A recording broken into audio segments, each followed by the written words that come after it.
Among the chaos of raiders and radiation, there exists a quieter kind of evil, a subtle, calculating, and far more insidious kind of evil. Littlehorn Associates is a name most Wanderers never hear, and yet it may be one of the most quietly influential forces in Fallout 3. Not through brute strength, but through manipulation, assassination, and something darker. For there's a man who cannot die, and if the theories are to be believed, then he is so much more than he appears to be. Almost nothing is known about Littlehorn Associates, but we do know that this obscure firm occasionally employs individuals it deems useful, though neither Daniel Littlehorn or his unnerving glass-eyed associates ever reveal what it is they're truly trying to achieve. They keep their motivations hidden, and their operations even more so. Their headquarters, a large shack at the entrance to the scrapyard, where Daniel can be found sitting at a desk, seemingly unbothered by the chaos of the outside world. Just beside Daniel's desk, there's a small but telling detail, a copy of the speech skill book, Lying Congressional Style, which Daniel has tossed into the nearby bin. This isn't just environmental clutter, it's symbolic. In a world where manipulation is power, the book's placement suggests that Daniel has no need for conventional tactics. It's a quiet dismissal of the idea that persuasion is a skill to be learned, implying that, for Daniel, deceit is second nature.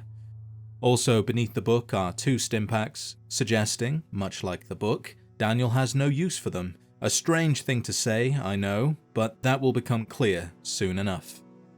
And that's not all. Look at the painting hanging in his office.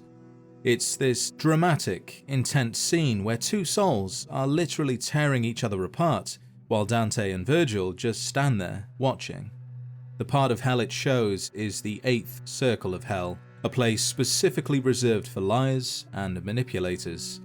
It's almost like Daniel's not just comfortable with that kind of evil, he surrounds himself with it, not because he's scared of it, but because it's familiar, like he doesn't see himself as one of the damned, more like someone watching from above, or maybe even the one running the show. But in order to see these things for yourself, you'll need to get inside the office. And that's only possible with the Contract Killer perk, which leads to an invitation, and once inside, Daniel and his associates can become your employer of sorts. The deal is simple: kill people with good karma, bring Daniel their ears, and get paid. Though the firm appears small, Daniel claims that his employees are everywhere in the Capital Wasteland. You've likely come across them without even knowing it. He offers no specifics, no names, numbers, or goals, just the quiet confidence that his reach is far greater than it seems. When pressed, he says only that the ear collection helps maintain a certain balance of the wastes. What balance he's referring to, or why the targets must be well-behaved individuals, is never explained. But there is a group within the Capital Wasteland whose actions align with Daniel's intents. The Talon Company mercenaries, a group hired by unknown benefactors to destabilize the wasteland and prevent its rebuilding. They are known for their brutal tactics and willingness to work for anyone so long as the price is right. Though their main employer remains a mystery, we do know of at least one, Mr. Burke, who specifically hires the mercenaries to kill the Lone Wanderer for disarming the megaton bomb. Other than that, if your karma is good, the mercenaries will try again, this time working for some unknown benefactor for the sum of 1,000 caps. This mysterious employer could be Mr. Burke, Tenpenny, or even Daniel Littlehorn himself, all of whom have a vested interest in keeping the wasteland broken and free of do-gooders to prevent order from returning. There is more to say about the mercenaries, a lot more, all of which will be covered in a future video dedicated specifically to the Talon Company. Inside the scrapyard office, the 4 secretaries sit at their desks, furiously typing and filling records of operatives' activities across the East Coast. According to the Fallout 3 official game guide, they're grateful to be employed, even if their lives are expendable. And we know this because if one of them dies, the others just shrug it off, saying things like better her or him than me and good riddance, which is ruthless. I have seen theories suggesting these 4 characters are symbolic of the 4 horsemen of the apocalypse, I guess because there's 4 of them, and through their actions, conquest, war, famine, and death occur, so it's kind of accurate. But I think there's a deeper, more interesting parallel, one I'll get to in just a moment. At the center of it all is Daniel Littlehorn, an old man in his late 70s who has run this operation for as long as any of his employees can remember. Despite his frail appearance, he cannot be killed. The Lone Wanderer can try, but it never works, which is really strange. His associates can die, but he can't. Was this an oversight by the developers or an intentional thing? It's not as though he needs to be deemed essential, but he is. And this adds a supernatural edge to his otherwise corporate presence. It's as if he exists outside the rules of the wasteland, outside even the rules of life and death. And this is where things get even weirder. Some Fallout fans believe Daniel is the devil, or at least some other supernatural force of evil, but Daniel being the devil himself is the most popular theory due to his last name being a direct reference to the Littlehorn described in the Book of Daniel, a prophetic text from the Bible. In a vision, Daniel sees 4 beasts, representing 4 kingdoms: the lion with the eagle's wings, the bear with 3 ribs in its mouth, the leopard with 4 wings and 4 heads, and the 4th and final beast that Daniel sees is the most dreadful, described as terrifying, frightening, and very powerful. A beast with bronze claws, large iron teeth, and 10 horns, representing the 10 kings who will rise from that kingdom. As Daniel ponders the meaning of the horns, a smaller horn appears.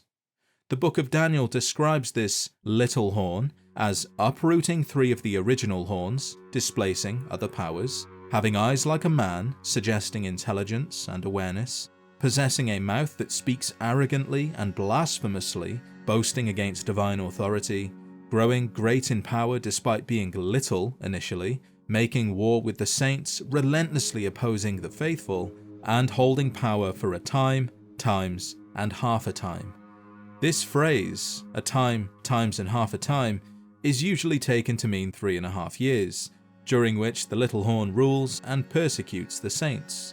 After this, divine judgment arrives, a final reckoning from God that ends the little horn's reign and restores justice.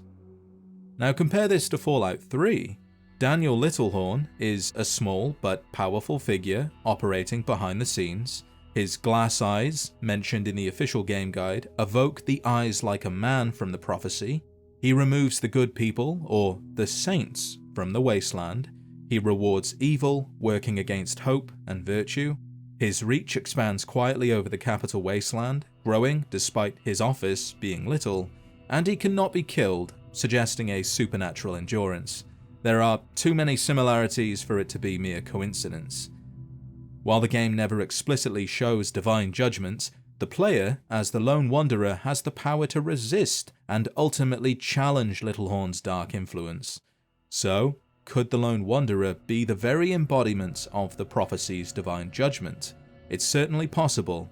The megaton bomb is disarmed, the purifier is activated, the Enclave is destroyed, and evil is pushed back, at least for a time. And for all we know, it's been 3.5 years since Littlehorn first appeared in DC, echoing the prophecy from the Book of Daniel that the Littlehorn would hold power for a time, times, and half a time, before judgment, in the form of the Lone Wanderer, finally comes. Having covered Daniel's vision, there's one last thing I want to mention: the theory that the 4 secretaries represent the 4 horsemen of the apocalypse.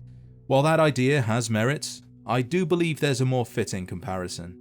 Rather than being divine instruments of devastation, the secretaries might embody the 4 beasts mentioned in Daniel's prophecy. In the biblical vision, each beast represents a powerful, oppressive kingdom that sets the stage for the Littlehorn's rise to power. Likewise, these secretaries aren't harbingers of chaos, they're the quiet, faceless bureaucrats of it.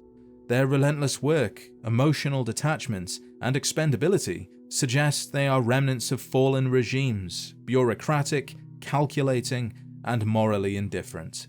The pride of the lion, the brute force of the bear, the speed and cunning of the leopard, and finally, the monstrous final beast, a system with no soul. They don't challenge Littlehorn, they enable him. And just like the prophetic Littlehorn, Daniel rises not despite these powers, but because of them, surpassing them to become something terrifying, frightening, and very powerful. I could be overthinking this, but let me know your thoughts in the comments. Ultimately, Daniel and his covert operations are more than just a side quest or minor faction. They represent the quiet, creeping dangers beneath the wasteland's surface, a reminder that not every threat is loud or visible. Sometimes the most dangerous enemies are the ones working quietly behind the scenes, pulling the strings, and shaping the world in ways you don't see until it's almost too late.